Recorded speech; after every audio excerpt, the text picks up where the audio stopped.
Welcome back to Whitt Acres. Today I'm bringing you in on my plans for the 2025 garden season, and we're going to get a little crafty. Hump up. It's a little chilly today, but the beach is still open. We do have some ice on the duck pond though. Oh, the geyser. Good timing here, puppy. Now the geyser is still flowing here, which is always good to see. We are expecting some rain tomorrow, so I'm hoping the hoses thaw out up there at the barn so I can actually collect some more water in the rain tanks. And we do have a big project planned here coming soon. Once I get all the materials together, we're going to be digging a trench right here from the house where we have this spigot. We're going to be digging down. I have to get all this stuff cleaned out here and moved, so we can start digging a trench from the house there along the ramp steps. We're going to put a spigot, a water spigot right here, and then that's going to continue out to a junction point. That's going to go right behind Puppy there on the beach in the grass. And we're going to have a junction box there so we can tee off with some water and electric down to the vegetable garden. And we want to get as much done with this ditch as possible, so we are going to be continuing that ditch all the way out to the barn, getting water and electric out there. And I'm also going to be teeing off again at the barnyard there, coming around the back side of the food forest so we can get another water spigot. No electric on that line, but a water spigot over there on the end of the food forest that's close to the driveway. And getting this infrastructure in is going to really help out with growing everything here in the gardens and on the homestead. Hump up. And while the ditch witch is here that we're going to be using to dig the trenches, I really want to hook up to the pond overflow here and get that running down into the vegetable garden. I really want to bury a tank down there in the vegetable garden that I can put a well topper on so all the overflow that comes off of the pond doesn't get wasted, and I'll be able to collect some of it that I'll be able to use in the vegetable garden. So during that project, after we get the ditches in, we're going to be digging a ditch on top of everything, going down there for a drain pipe. And we might even get another one wrapping around the backside of the pond here, connecting to the downspout that comes off of this roof. Right now that's not hooked up to anything, it just drains right there into the driveway. And I'm thinking about doing some type of water feature with that, but I also want to hook that up back to a drain. There is a pipe inside the concrete over there. And that was where the downspout hooked up to, and there is a pipe going underneath the yard here into the pond bank. And I actually cut it off whenever I put in my waterfall and pond. So that's why it's not hooked up right now, but the ditch is still roughly right where that light is. So I could dig a ditch right from about here, try and find that pipe again and connect it to another pipe and wrap that around and connect it to the overflow drain as it goes down to the vegetable garden. I have a lot of plans, so we're gonna have to get started early. And as you can see here on the pond bank, we already have some daffodils and hyacinths starting to pop up. Gotta try and keep these covered because that cold snap is coming. But Mother Nature's getting ready to sprout. We have works to do, pup. This flower bed over here next to the wood burner, I call it the poppy bed, but it also has this main specimen 9 bark. This area is gonna get a remodel too. My parents don't like the 9 bark. I do, but it doesn't quite fit this area. They don't transplant very well, so I don't know if we'll be able to get into another spot. But this whole bed's gonna get redone. I'd like to put a water feature in here and also put a trellis up here so we can block the wood burner with a nice vine during the summer. Just got all the wood split in here yesterday, so we'll be good for this cold snap coming up. But we're probably still gonna need more before winter's fully out. Hump up. Now over here next to the driveway, I would like to eventually get a fence put in all the way down the driveway. I want to get the whole property fenced in, so whenever I have the ducks out wandering at the pond, none of the neighborhood dogs can really come through and get them. But it's a process. I'm working on the fencing everywhere. But since it's still cold here and it's not really time in my location to get seeds started just quite yet, I wanted to do some garden crafts, and there is an area right behind this red maple tree that doesn't get enough sun to really grow anything, and I figured it'd be a good spot for some decorative crafts. So I also started gathering up some materials. That's one of them. And the pergola still needs cleaned up before spring as well. But I've been working on a concrete project for the homestead, and I've had to practice with the concrete to get things right, so I have some extra materials. Come on, pup, it's cold. You don't have a ball. I've had some really nice subscribers send in some gifts here to get the project done, and I believe we almost have everything we need to start digging the ditch. And I have some more things I need to open up too. Some birthday cards. But inside the garage here, we have some concrete materials that we're going to be using today. Hump up. And these are the mushroom saddle stones that I'm building for the raised chicken coop that's coming up on the homestead channel. I needed 6, and these are 6 good ones, but you can see how dark the stalks are. They're still drying. But in the process of figuring out how to make these, I ended up having some practice materials left over. These 2 bowls didn't quite turn out exactly how I wanted these bowls to. And then one pour, I had some excess concrete that I just poured into these small cereal bowls, making some smaller mushroom caps. One just like this. And I was thinking instead of pouring concrete stocks for all these mushroom caps, I could actually use some logs. So I went around and tried to find some fitting logs. And I think I found some things that are going to work. Huh, Pop? But before we get into that, we'll head out front and talk about some more plans. I have this soft, rotten pumpkin over here that's looking quite sad.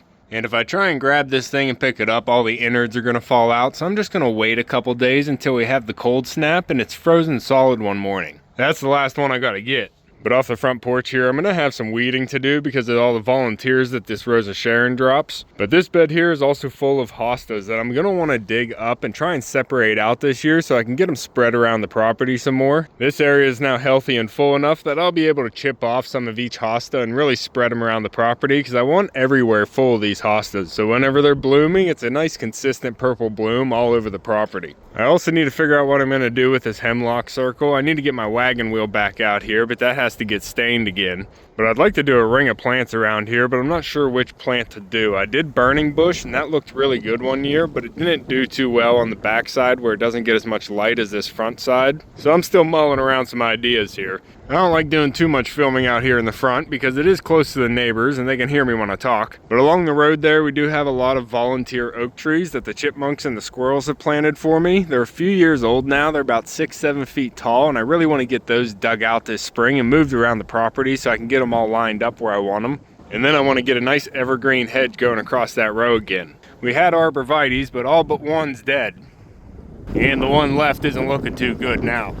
I'm also going to be working on moving the line of limelight hydrangeas I put in over here. I want to move them in closer into the garden so I can get a nice evergreen hedge behind them. Whenever I originally planted them there, I did have some hollies planted in between them, but then the deer came through and ate all the hollies. So I'm thinking about using some of the Norway spruce I have up in my nursery. Huh, Pup, where's your ball, bud? Oh, red-bellied woodpecker. Hey, guy. Come on, Pup. There's some stuff we have to do in the side garden over here as well. We need a new specimen tree here because this willow ended up dying. I also want to move around some of the perennials in here. They're getting quite full like these crocosmia. And then we have all this river rock that's out of place. We need to kind of redo this ditch. It's supposed to be a nice drain for all the water coming off the roof. And I don't know if it'll be this season, but I am thinking about putting a little retainment pond in here so it'd be a nice bird bath and the water can just fill that up and then overflow in the drain. But I also want to get the fence line back up on this side of the property. That's definitely going to be a spring project. But it's definitely going to be after the ditch. And we finally got the big branch that broke out of the maple tree and landed in the hemlock over there, down and cut up. Just another branch or two left and a few that are still stuck up there in the hemlock.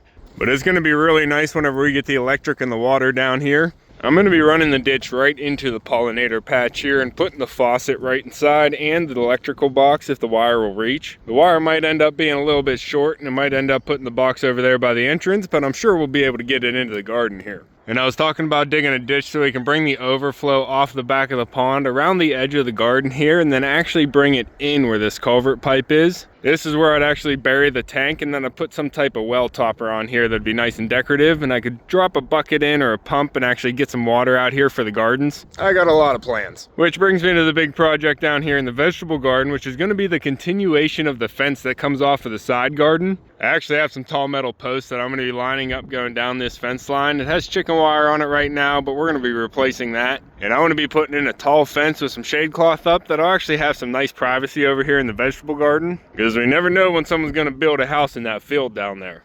And it's too tight over here to put an evergreen tree line. This hemlock's been trying for about 10 years now. And we're actually going to be digging out part of this squash mound and replacing it with some compost so we can get some really big pumpkins growing off of it this year.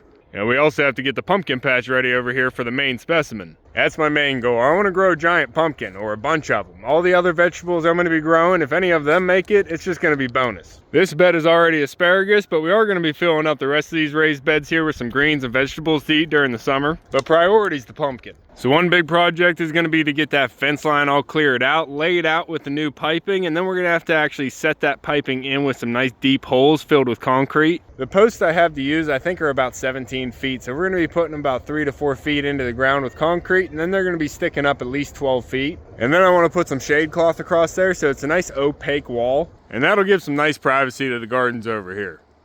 Pop. The ducks are all quacking. I do have Dabble separated out. He has about half the ducks in the duck pen, and then Mumbles is with the rest of them in the upper pen. He's been good enough to stay with those ducks instead of fly over the fence. Mambos just got a bath. Those hostas I want to split off of the front garden. I really want to bring down here and put some hosta row into this backside of the pond. And I'd really like to get some pond plants into the pond this year. Oh, the guys are gorgeous.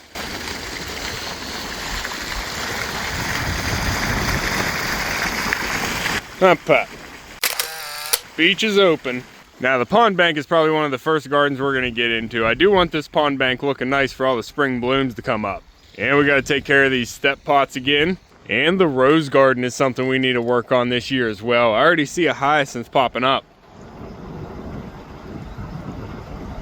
Spring is coming. I do have some plans for the island garden as well. Nothing crazy this year, but I do want to pull out that center pathway and reset it nice and even. And maybe make it a little bit nicer going over to the bench there. But for the most part, the island garden here is filled up with perennials that bloom all season long, so I really don't have to do too much. I just have to keep the weeds down. The new water faucet is actually going to go right on the inside of the nectarine tree there, so we are going to have some mess there for a little bit. And I am going to be sectioning off a piece of new garden over there by the driveway.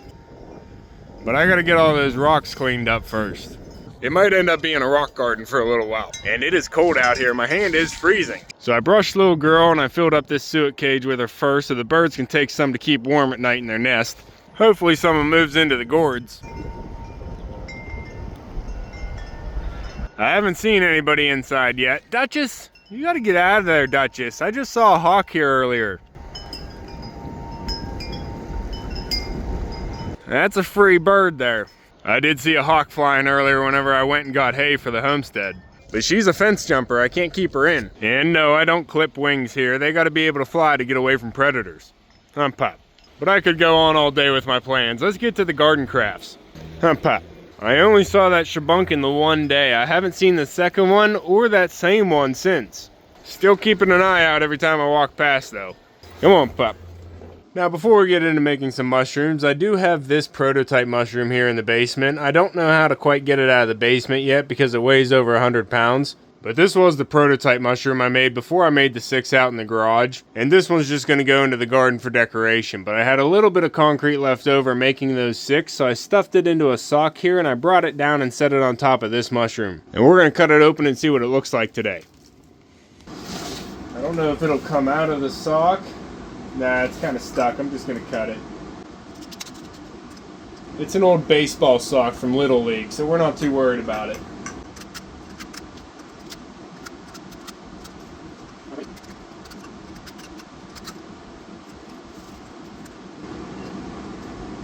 Huh. Does it look like a slug? I was going for a slug. I was trying to make it look like a slug eating the mushroom cap here where it broke. Now I'm not going to be painting the mushrooms I'm using up on the homestead, but these ones I'm using in the garden I think might benefit from a little bit of color. I just don't know how to get this one outside yet. But out here we have some things we can work on. Pop. Now I do have a little bit of concrete left over. I was planning on filling up these 2 bowls here and making a couple more mushroom caps. And I was thinking about using this terracotta pipe as a stem. But I already have some of these mushroom caps made. I'm going to be using these logs that I found here. This is actually the top of a fence post. My brother cut this off making his cow pasture, and I figured I'd take it because I like all wood pieces. There's a lot of good wood left there, Pop? And this one kind of tapers to the top a little bit, so it looks like a good mushroom stalk. I also have this one for the bigger bowl here. Just going to set that right on top, and it has a nice slant to it, so it's going to make it look nice and natural. And then I have these 2 logs over here I'm going to be using for the smaller mushroom caps. And I do need to cut another log for a stalk for that one. But I was looking around and I think this is my best bet for trying to stick the mushroom caps to the logs. Just going to put a big dab on top of the log and then stick it right to it. Pop. But I'm wondering if I should paint these first. Maybe it'll be easier once they have a base attached to them. We'll figure it out. Pop. We got it, puppy. A big truck for a big delivery. Pop.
we are making progress here. I got these mushroom caps painted red. I got one coat of red enamel on these. I was really liking the natural look of the concrete, but now that I finally got these red, these are looking really good. And these need to dry up a little bit more before I get the second coat on there. I was trying to expedite the process with a heat gun, but I think I just need to wait it out. But I think they're looking really good with the red paint on here. For these two bigger ones, once I get the second coat on, I'm going to use some of this white paint and put speckles all over them so they look like a fly agaric. I think that'll add just a little bit something to make them look more like a Mario mushroom. And I'm really not sure what these ones would be called, being the smaller, skinnier red ones, but I've definitely seen those out in nature. But these big bulbous red ones definitely need the white specks so they look like the Amanita muscaria mushroom. But I am going to leave the ones for the homestead natural. I did go ahead and use the rest of that bag of concrete and pour a couple more molds here that I can use. But it's a process and we're in a standby phase here until everything dries. Hump up. So it's going to be a minute and I don't know if I'm going to be finishing today. However, we did get a little bit of rain today and we are definitely expecting some more here on the forecast. Hump up. Oh, and it's starting to rain again now. But I really want to finish these mushrooms up in this video, so don't go anywhere.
Alright, it is the following day out here and I just put on the third coat of red. The first coat I put on there was actually a little bit too dull of a red. I switched out to a brighter red. This is actually an OSHA safety red, so it's going to have a lot more light reflection. And to finish these two larger ones off, I am going to be using some white speckles. I'm going to put those all over the top here so they look like an Amanita muscaria mushroom. I'm going to leave the two smaller ones plain red, and I think that'll give a nice contrast to these. Now I do have that third mushroom I'm working on in the basement as well. I got the third coat of red on that one, and I just finished painting the slug that I'm going to be putting on top. That's going to be taking a bite out of the mushroom cap. So once I finish the white speckles on these two, I'll go down and get the white speckles on that one, and then I just have to wait for everything to dry. Hump up.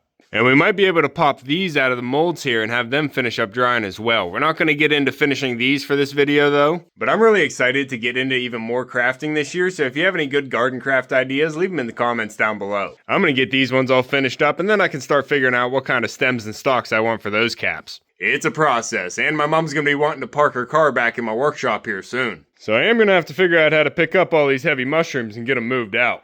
Hump up, one thing at a time.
Alright, I think this one turned out really good. I like the slug on top of there too. I was trying to go with the natural slug look, and I think it worked out just fine. It's taking a bite right out of the mushroom cap. I'm not going to be painting the stalk of the mushroom. I think I'm just going to put a clear coat across that stuff. I don't think I really need to. I think the mushroom cap is enough. Pop. But I think these have all turned out really well. It is raining today and these aren't quite dry yet. So I'm going to have to wait a little while till they completely dry, and then we can get them out into the landscape and where they're going to go. Pop. And just like we discussed, I think we're going to be putting these right underneath the red maple tree where I have that blank spot. But I'll be adding some things with them because I have some plans to do some more crafts. If you want to keep following along with everything here at Whitt Acres, make sure to subscribe down below. Hit that like button before you leave and you can see me and Echo on the next one. Thanks for watching.